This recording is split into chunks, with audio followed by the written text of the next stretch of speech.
these past couple weeks have been interesting. I've been nonstop on X. I mean, that's like been pretty much, uh, and been networking with people, a lot of like Texas-based people, because we've been trying to really promote Doc, which as you know, I got to meet the other day, earlier this week, Yeah. up here.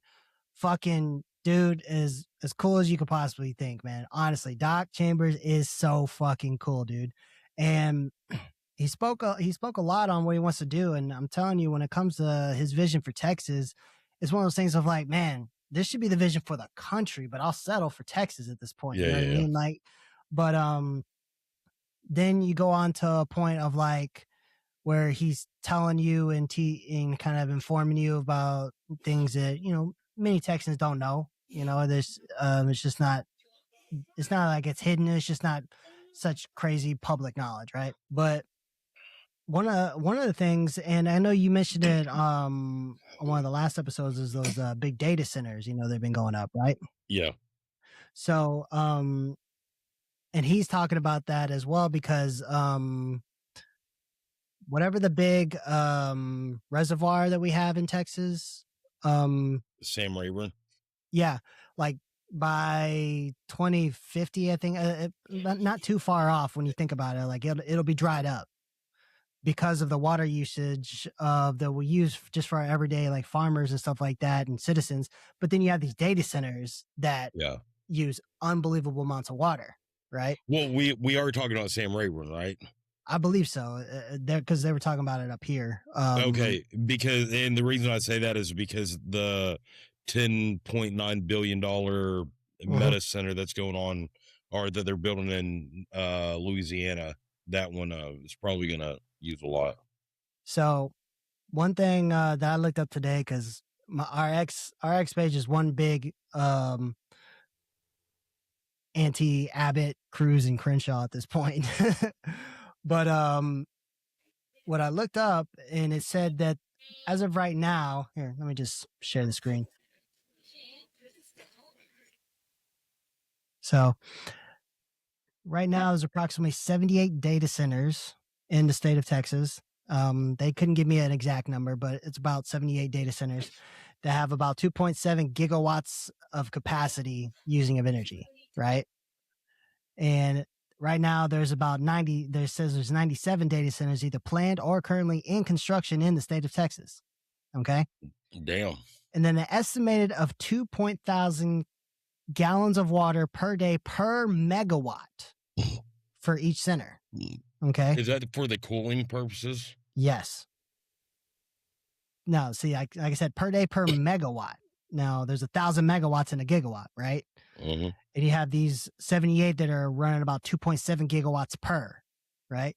Now, depending on the size and capacity, there's an estimated 100, it can be an estimated range of 100,000 gallons to 5 million plus gallons per day, keeping these servers cool. God damn. Yeah. And you got to think about it. When the water comes in, it cools them, it evaporates. Mm-hmm. You know what I mean? Yeah. It's not like it's running through, going back into our water supply. It evaporates, right? Yeah, So we're just draining our land and this water supply down. Hell, we need to come up with an invention cleaning off out salt water and let them use that goddamn salt water. He did bring that up. He said that there's that, if I remember correctly, I kind of wish I recorded it, but if I remember correctly, there was something he mentioned about there's been something going on about, hey, we can build a pipeline to the ocean because and we'll look into desalinization type technology so they can use that and not drain our lands here. But he's like, but overall, my goal is to not necessarily kick all these data centers out. Some of them we're going to have to need, but we need to stop just letting them, destroy our land and our and everything like that, and drain our resources like that. Mm-hmm. So, because I understand the need for a data center for data centers. Our world runs on data. Look, what we're doing right now runs on data. Yeah. But then you have the same thing that's going on in Florida too. While a lot of their citrus groves and stuff, because they're getting bought out and replaced with these data centers, and then it's just destroying their lands. Oh yeah. Just think of how much is gonna fuck up the fishing culture. You know what I mean? Like Yep. it's gonna kill so many fish. Uh-huh. And for anyone sportsmen going out there hunting, fishing, all that shit, like god damn man, the duck and goose community is gonna go to shit. I don't know why Fish and Game doesn't step in on it. Like a lot of the conservationists step in and say, "Hey, listen, like you got to think of a different way to do all this shit. We can't go this avenue." Well, Fish and Game, that's federal, right? Well, yeah, it's state and federal. I guess depending on Yeah. where it's at the point. I mean, obviously, if obviously these data centers are purposely not going for federal lands because that'd be a pain in the ass to get to. So that's why they're doing anything state wise, and then they come for these types of pasture and farmlands that have natural water supply or direct access to those reservoirs. Mhm. And then they offer these farmers that probably aren't making that much money that they never seen before because they're ultimately going to churn out way more once they set up that data center. So, Mhm. and it's sad, you know, because especially with especially when, you know, regardless of what data says and stuff, because you know you have all these elites and people that are making so much money going on, like, well, you got to look at it, the inflation or was the economy is outpacing inflation. I was like, cool, but inflation is still happening, so that's not really helping this fucking situation here. And the Yeah. economy, while it may be getting better, guess what? It's not getting to a point that we as Americans can still feel comfortable living. And then you Mhm. have this shit happening, which is why it's important because you have these farmers that they can't support their livelihood anymore off of just Yeah. doing what they've done for generations, and then they're caught between a rock and a hard place. They don't want to give up their land and their legacy, but Yeah. they don't really have a choice in the matter because Oh they yeah. can't support themselves. They can't support anything. About the dog shit. I know you didn't talk much about it going into the episode. So he talked a lot about education, uh, pushing the education, all that shit. He gave a little bit of background. He didn't talk too much about himself. You know, just that he's retired Green Beret. He went active duty, reserves, and guard. And when he was in the guard here in Texas, he worked for Abbott on his team for the border response, border protection. Out of And bliss. he was talking about how when he got down there with his team and they're doing the evaluation and just trying to figure out the best way to tackle the situation, right? Mm-hmm. And he was saying that I can't remember exactly where on the border he was saying he was, but one of the areas, um, he's watching just thousands of people pour in, right? From all kinds of countries, not just, Mexico Yeah. or South America or Central America, but obviously most of them are from there. But you have people coming in from everywhere else just to come through our southern border because it was wide the fuck open. Mm-hmm. And he was telling us that, you have tons and tons of Venezuelans, and the way you can tell if a Venezuelan is a Tren de Agua cartel member is they have an AK-47 tattooed on their face, right? Of course, they saw tons of them. Mm-hmm. And you remember when Greg Abbott was, kind of making the news, busing illegals to sanctuary cities, right? Yeah. It's like, all right, you guys, the federal government doesn't want to do their job, then we're just going to send all these illegals. They're coming through the border to my state to these sanctuary cities, and you guys can deal with them. Now, at the time, it was like great PR, kind of like, haha, in your face. And I'm not gonna lie, it was actually kind of cool. I was like, haha, fuck you guys, right? Like, you're gonna make us, process all this shit, then you guys deal with the aftermath, right? But he was saying that there was a bus that was getting filled up that was pretty clearly like cartel or cartel affiliated people, right? Mm-hmm.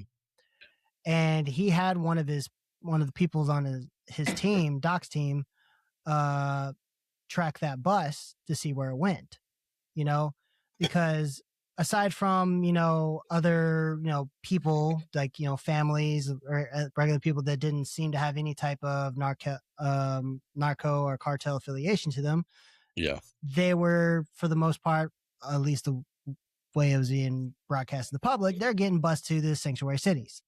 Hmm. But this particular Yeah. bus, that seemed had dangerous people, maybe we're thinking, I don't know, going to a detention center or facility, because these ones should not be released, right? Yeah. So Doc had a member of his team track that bus to see where it went.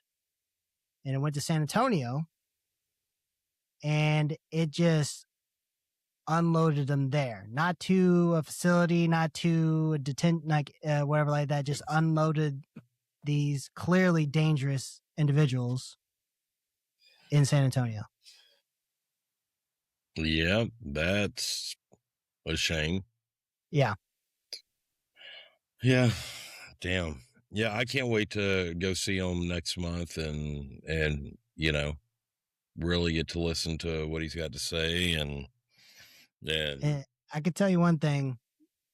That guy, he's got no bigger heart than it is for Texas, because his minimum donation on the website is $18.36. I made my first ever political donation in my life to him, just because his vision for Texas is just amazing, and I truly hope we can get the word out enough to as many Texans as possible.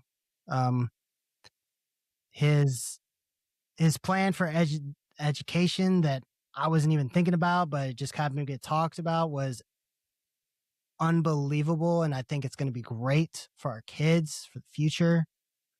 Of course, his first priority is safety for the state of Texas, meaning the border and everything like that.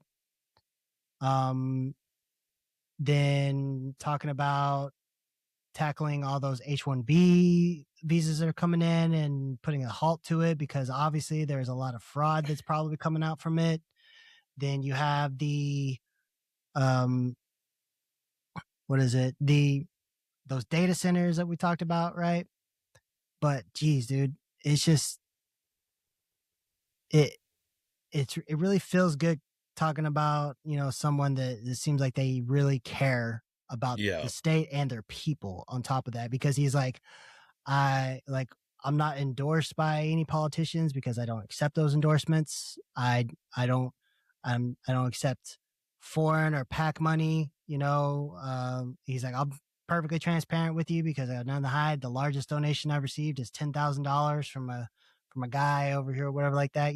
But it's just I believe in the people, and I'm like, I'd rather much have an endorsement from you, the people, than these big career politicians that have gotten us here in the first place. Yeah.